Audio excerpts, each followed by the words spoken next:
Exactly. For decades, our country has been looted, pillaged, raped, and plundered by nations near and far, both friend and foe alike. Our country and its taxpayers have been ripped off for more than 50 years, but it is not going to happen anymore. It's not going to happen. In a few moments, I will sign a historic executive order instituting reciprocal tariffs on countries throughout the world. Reciprocal. That means they do it to us and we do it to them. Well, President Trump says the US will impose sweeping reciprocal tariffs across the world starting tomorrow. He said that jobs and factories will come roaring back to the United States, raising trillions and trillions to help. And here's the thing, though.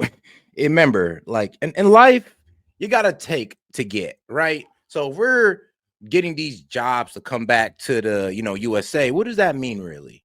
Well, that means, and I know this is going to sound reckless, but that means we're taking jobs from these countries and giving it to ours. Yes, we're taking jobs from these countries and giving it to ours. That's why some of these countries don't like the fact that we're putting tariffs on them, because they know what this means. They know, you guys make it hard enough for this company to, make money here. They will leave our country and go back to America, or leave this country and go to America. They will do that, and I'll be taking jobs from their country and giving it to ours. One of the reasons why these countries are so afraid of American tariffs, one of the reasons why the EU is afraid of American tariffs, because we can take jobs. I'm not even gonna lie. And that's just the way of the world. It's like, hey, to get, you got to take. It's like, even when it comes to earning money, it's like you damn near, hey, people will say you earned it or you took money. Pay down national debt. Several offenders got a name check: Australian beef, European chicken, Canadian dairy, Chinese rice, Indian motorcycles, cars from all over the world. Their products will all face a hefty tariff in the US from now on. So is it going to raise a lot of money for the US or take it out of American pockets? Joining me to discuss all this are the founder and CEO of the Young Turks, Cenk Uygur, the author of Bad News and Second Class, Batia Ungar Sargon, the senior advisor for US Agency for Global Media, Carrie Lake. Paul, I hear you. But guess what? Lower corporate tax. Lower taxes in general on corporations, less regulations on corporations. I mean, I'm gonna be real with you, dog. Like I said, the tariffs is not the only plan. The plan is not just tariffs. You got to understand, it works in sync with other things, with lower taxes, like the lowering the corporate rate. That's gonna make it way easier for these companies to operate in America. It's not just about wages. Do you know that? I mean, think about it like this. Mexico has a higher corporate rate than us. Their corporate rate's like at 30%, but their wages are at $4. How could we combat that? Well, easy. We can lower our corporate rate to half theirs while not being able to cut off our American people or lower their wages. I would just say there's only two ways to handle this. Is either, and we can't, and the government can't have it both ways. It's either the government takes less so we can keep the people's wages, or the government takes more and the people get less wages. It can only happen one or the other. You can't have it both ways. Lake and the author and Financial Times columnist Gillian Tett. Well, welcome to all of you. Gillian, let me start with you as the presumptive financial brain of the panel. Put it in simple terms here. After all the conjecture, the rumor mills, the threats and so on, have we just ended up here with Trump saying it's going to be reciprocal tariffs across the board? And as a principle, actually, what is wrong with that? Shout out to my man Kroger's water bottle. He's like, did Piers just imply Indian motorcycles are from India? I'm weak. And shout out to my man Kroger's bottle water and Daniel Castro. I forgot to give y'all celebration. Appreciate the support, guys. But yeah. And that's funny. I was making that point in India because I was like, yeah, in India, those motorcycles are pretty damn crucial to them.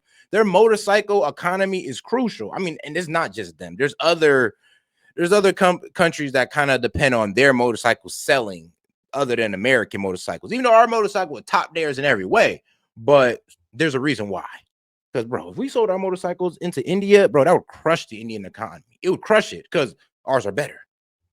Well, I think, God forbid, we can get in there at a same price or cheaper. Oh my God, man, it'd be over for them. that Trump models his political style on the wrestling ring. Anyone who's been to a wrestling match in America knows There's a lot of manufactured aggro, dramatic moves, name calling, but often the audience knows that's partly manufactured because there'll then be some kind of, quasi victory or a climb down. So what we're seeing right now. Lady, please do not relate our politics to a male soap opera. Please do not do that. Yes, WWE was a male soap opera. We all know, okay? God damn it, there was fighting, there was drama, but we was there for the fighting. And, well, the beautiful women as well. I ain't gonna lie. Now with a lot of theatrics, a lot of drama, there is still a chance that he will go forth now and strike deals with other countries to water down the tariffs. But thus far, it does look as if he's throwing down the gauntlet to the rest of the world. For him to describe this as reciprocal comes out of a theory amongst some of his advisors that after World War II, the US embarked on an uneven trade pattern to enable the rest of the world to develop quickly in the name of peace. And they think that. I mean, yeah, we kind of did. We gave y'all business. I mean, we gave China hella business. I mean, Ireland, Europe, Canada. We gave all y'all trillions of dollars in business and y'all ain't give nothing back. Now we ask for something back, y'all got a problem. Like, this is why this whole, oh, we were friends don't add up no more. Because as soon as we ask for something friendly, like, hey, man, come on, man. Friends, right? Friends. Can you go ahead and drop those tariffs? And you hit us with the, really? Then we not friends. That's basically run past its sell-by date. Now, in some cases, they may be right. But imposing tariffs in this way is unlikely to rebalance trade in the way that Trump actually wants. It's unlikely to unleash this great big boom or economic boom that he talks about. It's much more likely to unleash stagflation. Because the reality is today, the world trading system is so interconnected that taking this kind of unilateral move is highly likely to push up prices. Nah, see, and that's fear mongering because they don't want America to do this. They don't want us to do this because they know that, yo, y'all can be taking businesses from our country. Y'all can be taking jobs from our country. So, yeah, this is one of the reasons they don't want us to do this. And they'll always fear monger. Oh, well, if you guys do it, it's going to stagnate your economy. Man, how? How? I mean, what you mean? Our economy's been stagnated enough. We're already at the bottom. We ain't got shit to lose. I'm gonna be honest with you. Biden done put us in a crazy position to where the American people just look around and be like, bro, we ain't got shit to lose right now. So, yeah, bring it. And like I said, it's very unlikely what this lady says is going to happen. Is it going to have like stagnant? Really? Like we don't got our own resources here? Like we can't move things along in our own country? Like we have to depend on y'all? No, we don't. For American consumers, as well as elsewhere in the world. Like we need to lose this needy mentality that these countries try to push on us. Like, oh, you need us, you need us, you need us. No, the hell we don't. Y'all need us. And that's always how it's been. And the sheer uncertainty and shock and the dismantling of these trade networks is almost certainly going to cause businesses to panic and for essentially economic activity to go down. So I suspect it's going to be quite painful for Americans like the rest of the world, at least in the short to medium term. Really?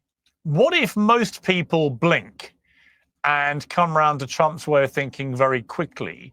Could it then A, work, and B, be a vindication of what obviously is slightly bully boy tactics? But could those two things happen? I mean, could it be that it works and actually to America's benefit? Well, it depends what you mean by working. I mean, yes, there are countries which will give some concessions. There certainly are businesses that will move a bit more manufacturing into America. And so, yes, it may work in the sense that Trump will be able to claim some short-term victories. However, the more likely reality is that almost every single company, every single country is now looking for alternatives and trying to look for ways to create alliances outside America. And global trade right now is rising. Who? Because Japan ain't doing that. I mean, China ain't trying to do it. Russia ain't trying to do it. I don't know any other countries that's been trying to kind of skirt American business. And here's the craziest part. You can't. You damn near can't. Who better? Bro, y'all, some of y'all still using our military services. Like, who? Y'all be so funny. Oh, we're going to go somewhere else other than America. Bro, you know y'all need our business more than you need. Bro, y'all need our business more than you need the more than we need yours. And that's always how it's gonna be. It's like just like with China, they need our business way more than we need theirs, and that's how it's always gonna be. Quite quite rapidly, but mostly between countries that are not America rather than with America. So he's playing a very, very high stakes game.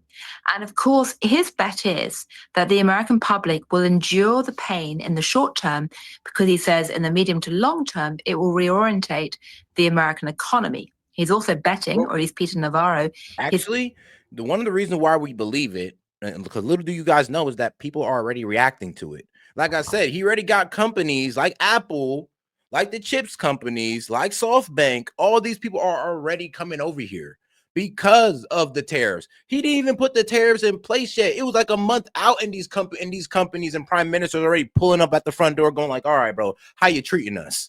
It's like, bro. This is one of the reasons why we believe in this tariffs, because he's already gotten companies to come over here. You libs like to leave that part out. You like to leave that part out to your audience, because even your audience will sit there and be like, hold on. So you tell me the tariffs are already working to get companies over here? Then why are y'all over here trying to like cast doubt on it when it's already been working? Before he'd enacted it, before, just off the threat of it, he got companies coming back. His key advisor is betting that tariffs will raise about $6 trillion worth of revenues over the next 10 years, and that will essentially help pay down the debt. But both of those are pretty unproven bets. And in the short to medium term, it's more likely that... I mean, true. Last time I checked, damn near all bets are unproven, especially when it comes to the economy. I mean, you never know. You never know. I mean, one of the things, mystical things about the economy is it goes off human behavior. So that's one variable that's pretty unpredictable. So everything you say about the economy is a bet. That the rest of the world starts looking for alternatives rather than simply becomes a vassal state. I mean, the one to watch, in my view, is Canada above all else, because Mark Carney is a pretty strong character. He's respected by Trump, and he knows he's sitting on the ability to both cut off electricity supplies to a large part of the American voters, but also to blow up Trump's. They can't. I mean, one reason why Canada can't cut off their power, because that's the only way they pay their bills. The reason why Canada cannot cut off the electricity, because that is the only source of revenue that they can pay their bills with. They can't do it. Like I said, Canada needs us more than we need them, and they like to leave that out. People say, oh, Canada should cut the power. Cool, do it. Oh, wait, they ain't did it yet? Wanna know why? Because they can't. I mean, look at all the threats we're making on them. Well, we're damn near saying, bro, we're willing to make them a 51st nation. They still ain't did nothing. So what makes you think they're going to do something now? They can't. They need our money. That's the one thing Canada is not going to admit. They need us way more than we need them. And Trump's exposing that. The stories that the news want to feed you that, oh, we both need each other. If Canada goes down, we go down. No, the fuck we don't. We'll be just fine. Cheap energy policy as well. And I think it's unlikely that he's just going to roll over because he's facing an election. Yeah, I think anything could happen. All right, Cenk, look, I get the overarching ambition of Trump here, where he wants to bring manufacturing back to the United States, and he's using a very blunt instrument to do it. And he did deploy tariffs reasonably successfully in his first term. I mean, do you agree with the principle that America is too riddled with debt? That's got to come down. And it's lost too much manufacturing. That's got to come back. Yep. So you may not agree necessarily with what he's doing with the tariffs. I'm sure you don't. But the principle behind it is not necessarily a bad one. It's not. Yeah, as usual, if he did it with a scalpel, it might work, but he's doing it with a hatchet or perhaps with Elon's chainsaw. And that's the problem here. So can reciprocal tariffs work? Yes, but you've got to be careful in which industries you're affecting. You've got to think it through, strategize. It doesn't look like they did that. So they're just doing it across the board without being surgical, tactical, or strategic. So there's a couple of reasons why they're doing it, but the one is by far the most important. Trump's always liked tariffs. He's always believed that tariffs were going to magically repair everything in the country. No, they're not magic. They have upsides and downsides. I mean, I've been said that. It's not just with tariffs. It's lowering taxes as well. It's lowering the corporate tax, lowering taxes on individuals, no tax on tips, no tax on overtime. So therefore, take-home pay goes up for every American citizen. So I'm really wondering here, it's like, but what are y'all talking about? What are y'all talking? Well, I'm sorry, but no tax on tips and overtime goes up for about a good amount of American citizens, at least the hard workers. In some cases, they make sense to protect manufacturing. In other cases, they don't, because they lead to inflation and stagflation.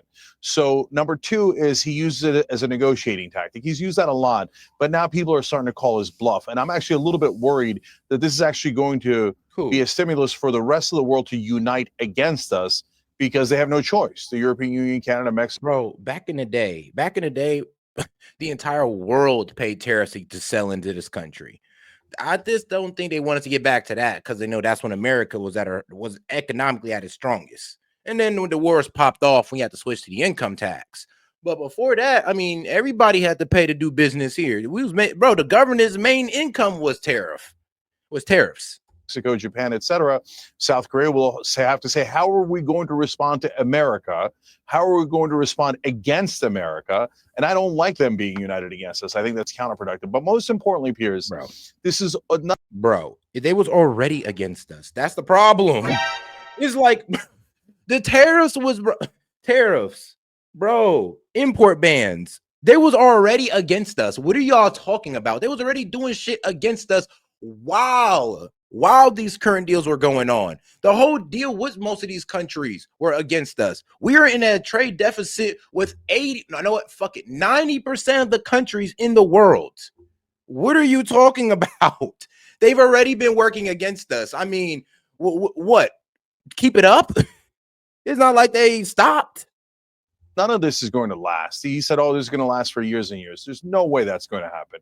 So it's way too much of a hatchet, and it'll hurt the stock market in the short run, the mid run, the long run, etc. His donors will rebel. Explain how it will hurt the stock market. Like I said, I want y'all to understand that these people do not know or miss the variable of the stock market of consumer choice.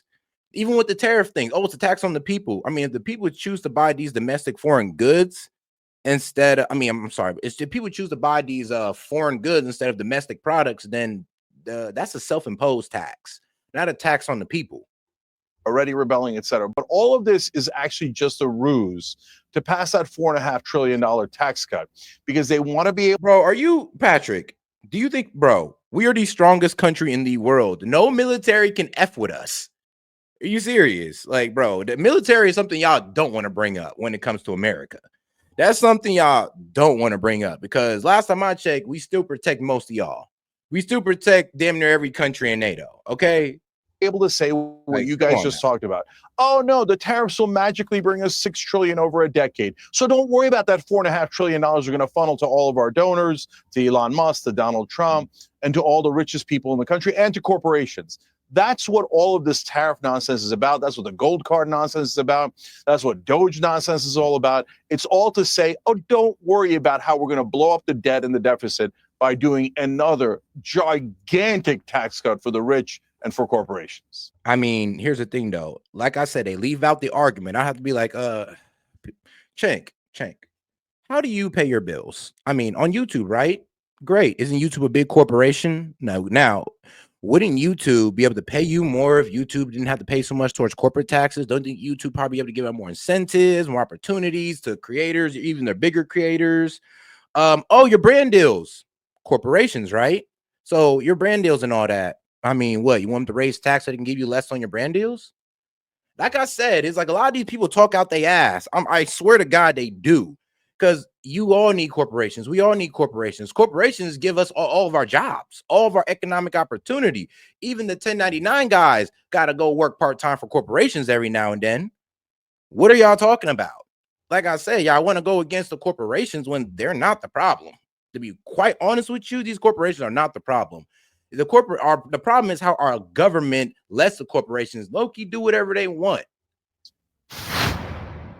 And Trump is trying to stop that with tariffs. But y'all don't see that for some reason.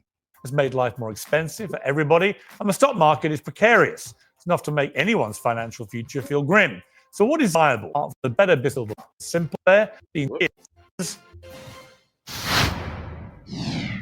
Carrie, I saw you shaking your head repeatedly through Cenk's address to the people there. So why do you disagree with him?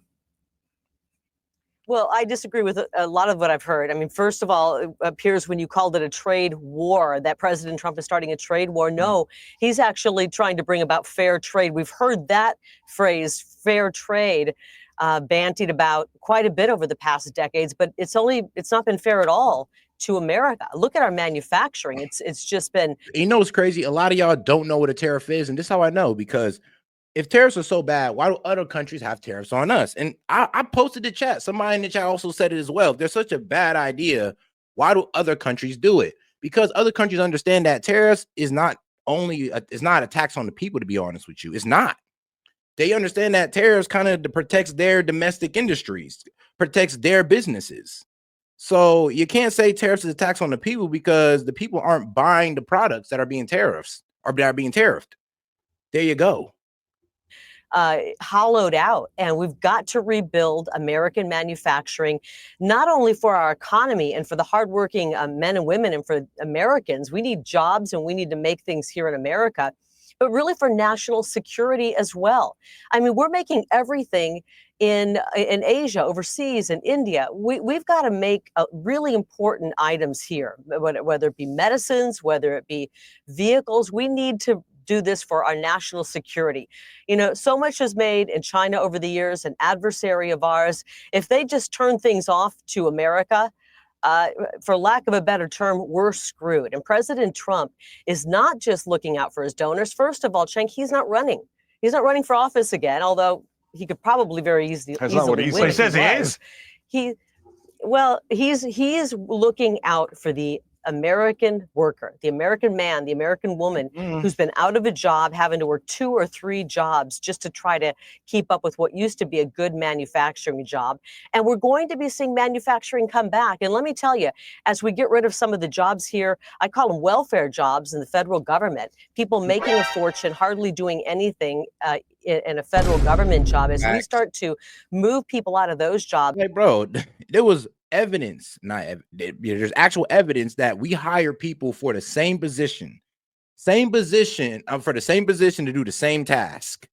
Like, what they say, we had like 4 people working the same job to the same department, same task. So the same task was getting done 4 times by 4 different people when it only needs to be done by 1 person. Like, yeah, fire 3 of those and keep the best one. We're going to have a ton of incredible jobs opening up as all of this investment from foreign companies comes in. We're going to be so proud to see made in America on products once again. I applaud President Trump for taking a bold move.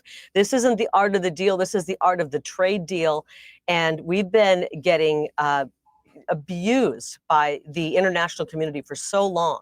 And, you know, you see it in these trade deals where they make it so it's very negative toward America, but they try to tell us that it looks good, the trade deal's good for us when it hasn't been. This is actually a trade deal that will be good for America. Just you watch. It's going to come back. It's going to come roaring back, and we truly will see the benefits of this, I think, sooner rather than later. But Carrie, before I get back to you, has he got time? I mean, already you've got massive instability and turbulence in the market. Stock market is heavily down. You've got people suffering directly from the consequences of that. A lot of retired people will be very anxious about what's happening. It's going to be. Well, you say that, but well, it may be. But this is the first time we've ever done this. This is the first. Yeah. So why do you think it's going to be short-lived? It's the first time this has been done. It's good because it's the first time it's going to be done. There's jitters on Wall Street because we've never seen a bold move like this where the American economy, the American worker, American national security has been put first. And the president pointed many times to the Oval Office saying, it was my predecessors sitting in that office that left us in the position we're in. We don't have a choice. Just remember, the debt that this country is facing right now, $37 trillion in debt. We saw the inflation spike up under Joe Biden. President Trump is bringing inflation down. Of course, there's going to be jitters when people try to figure out how this is going to affect them. I believe it will be at short term, and we'll see things level out. Not only level out, but it'll take the burden off of the worker. We'll be able to keep more money in our pockets when the Trump tax cuts come and help relieve some of that pressure on the American worker. Our backs are breaking. And over the last 60 days or so, the American people have watched and horror as we've uncovered the way they're wasting money right here in Washington, D.C., where I'm sitting. I'm overseeing an agency right now where the most egregious, unbelievable waste of American taxpayer dollars is happening. And the American people have had it. Thank God for President Trump coming in and saying, we're going to just ask for fairness in trade. I mean, you guys are acting like he's denying the ability for another country to come in and sell their products here. He's just saying, let's make it fair. You charge us 50%, we'll charge you 50%. You charge us 0, we'll charge you 0. And better yet, bring your manufacturing, bring your company into America. You'll pay 0 in taxes. You'll save on the freight charges, and you will have access to the. Bro, this Patrick. Now I got to call you out because now I see that you're obviously not really. No, I'm not even gonna insult you. Let me just explain why you're wrong. Okay. So the bro said if you're building a wheelbarrow for €8 and the Mexican costs for €4, then you impose a tax and it's called tariffs. He says no, the wheelbarrow still costs €8. Are you? No, let me calm down. All right, let me explain to you that that if Mexico was to be able to get in those wheelbarrows for $4, then that would destroy the European industry of wheelbarrows, right? Because everybody's going to go for the $4 Mexican wheelbarrow. Now, when you put the tariff on that wheelbarrow and you bring it up to $8, the same as the wheelbarrow in Europe, that means that it protects that economy. Now they're going to go off the wheelbarrow, buy wheelbarrows off either the quality, how much it holds, whatever, and then may the best wheelbarrow win. There you go. That's what tariffs do. It's going to protect your guys' wheelbarrow manufacturers, merchants, don't matter, from the $4 of a Mexican wheelbarrow, which everybody will go for if they had the cost. Like, why wouldn't you pay half for a wheelbarrow? But then when you add that tariff, it's now $8 or more. There you go. It protects your economy. It gets people to keep buying European wheelbarrows. Do you not understand that? Greatest consumer the world has ever known, the American consumer. Nobody wants to give up on the American consumer. Okay, Batir, look, I can see arguments on all sides of this, but the concern I would have if I was Donald Trump is that the turbulence at the moment is pretty extreme. And you've already got a pretty hesitant economy fueled by a long-standing cost of living crisis. People are already feeling the pinch, millions of people, tens of millions. And this is coming at the worst possible time for them, this kind of turbulence. This has to work, and it has to work quickly, or it could turn out to be a very dangerous and reckless roll of the dice. What I find so frustrating about the conversation around tariffs is that we all agree on the problem. Yeah. We all agree that the deindustrialization of America led to the downward mobility of the American working class, deaths of despair, people working multiple jobs and not being able to afford the American dream. We all agree that it is deeply unfair for the American middle class to be bearing the burden of unfair tariffs from other countries. And so funny, Chank's not in the middle class, and neither is this lady.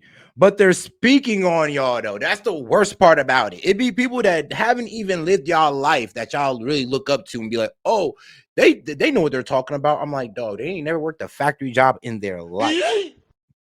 Like, in their life, okay? Maybe y'all shouldn't just be following them so gun-ho. And then they don't even know what they're talking about when it comes to what can help the middle class. I mean, they agree that the middle class need help, but they ain't come up with no strategies. And let's be real, the only strategy is tariffs, and they're fear-mongering on that because what? I'm gonna be real with you. Maybe they're bought and paid for by other countries, to be honest with you, because it's these other countries that don't want us to realize the importance of tariffs that they impose on us. We all agree that it is great for the president to have leverage in order to demand reasonable things like that countries stop allowing fentanyl to murder 100,000 Americans every year and that Mexico do its part to police its own border. And yet when somebody has the courage to show up and say to Wall Street, screw you, I am waging war. I'm waging class warfare on behalf of the American working class. And you elites in Wall Street, you do what you need to do because I'm not going to stop fighting for the American working class. Suddenly, everybody. And that's what I'm saying is like, yo, do y'all understand that you are going against the American working class? Same American working class that you say Trump's against, you guys are speaking against currently right now. We should drop the tariffs. Oh, and let these companies do whatever they want. Let them be able to have low wage labor and sell into our country. That's been destroying our middle class. That's been pushing us further into debt. Like I said, y'all speak against the very thing y'all say y'all stand for, and it's funny. It is funny. I ain't even gonna lie. It's sad and it's funny because it is sad on the remarks that, like, yo, y'all really think y'all speaking for the American people, but you stand for everything that goes against us. And then it's funny because you dare say that other people are uneducated on the subject. When you talk, y'all show how uneducated you guys are on the subject of not just tariffs, but how the economy works in general. Oh no, the stock market. Yeah, the stock market looks like that because the rich are punishing Trump for siding with the neglected and humiliated American working class over them. We have, like, think about this, and y'all really need to think when I'm about to say this right now. Why the hell would these companies want Trump to invoke tariffs? How does this help them? Tell me, when they can keep on, well, think about it. No tariffs.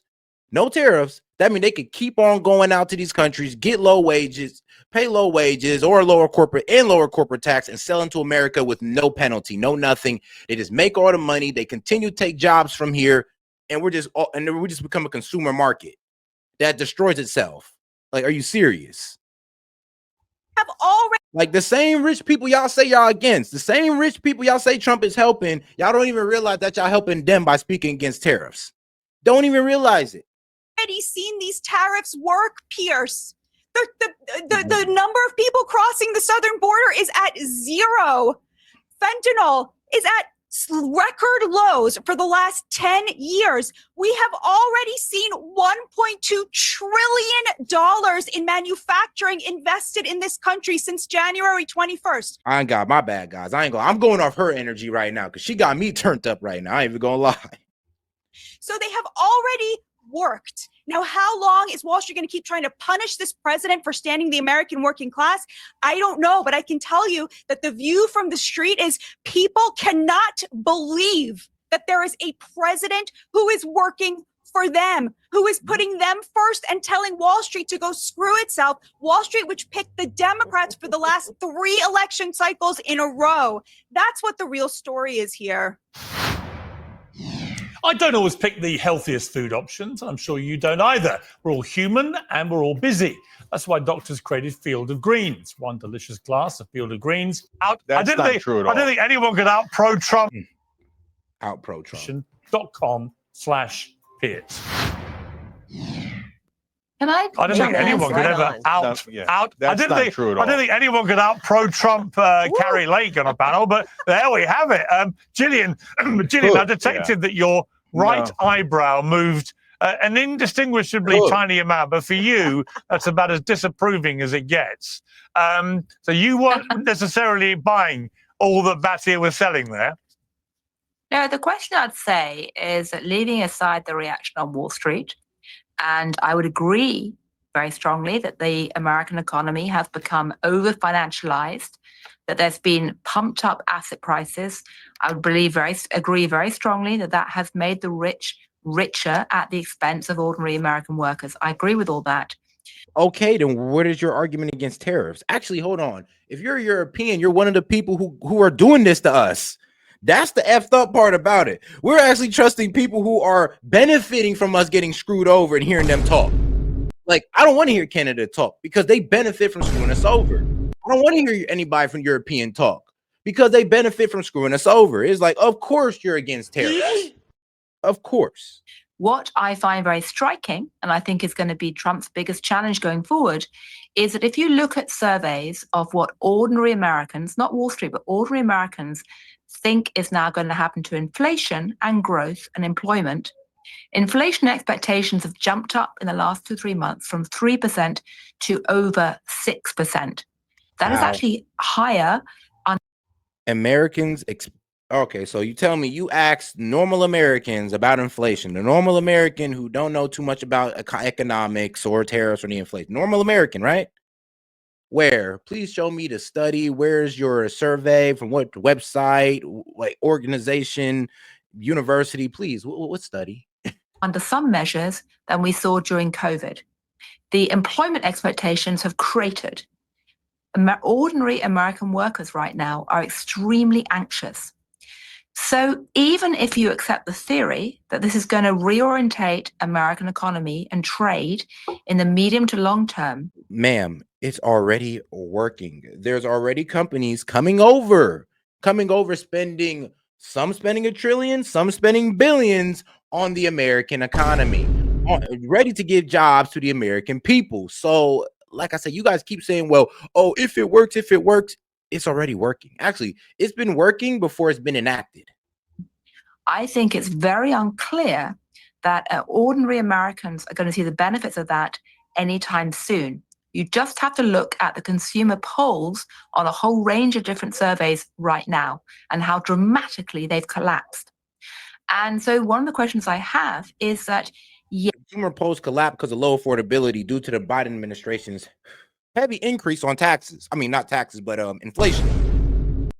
So, I mean, you want to talk about our spending characteristics or what our spending power is looking like? Blame Biden. Why are y'all trying to come at Trump for this?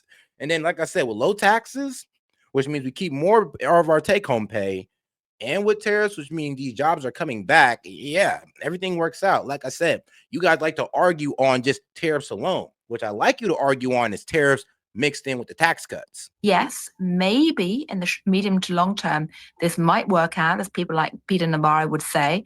I actually have serious doubts about that. But in the short to medium term, it's going to be brutal. And when you say this is the first time we've had a president to do this, in fact, that's not correct. 100 years ago, we had a wave of extreme protectionism, not dissimilar to this, and that ended really badly.